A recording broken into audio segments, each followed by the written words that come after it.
Welcome to the Tech Egg. Don't get scrambled. Enjoy the video. You start by confirming basics. Make sure battery is at least 20% and the screen responds. Once done, note your device model and OS version so you follow the exact menu names. That matters because paths differ.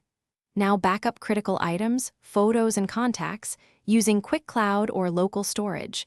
This prevents data loss if a restart triggers anything unexpected. Finally, power options are next. Press and hold the power button to reveal restart and shutdown choices so you can proceed to exit safe mode. You now perform the core exit. Tap power, then restart if the option appears. This is the cleanest path out of safe mode.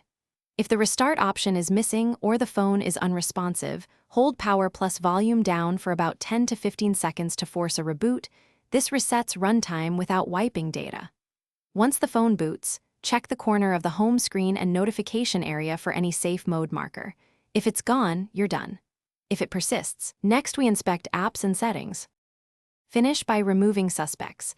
Uninstall apps installed or updated just before safe mode started, because faulty apps often trigger it.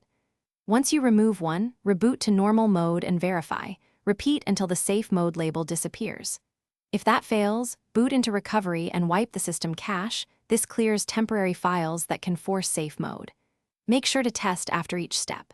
If nothing works, record error behavior and contact support. One key troubleshooting tip: try a factory reset only after backing up everything.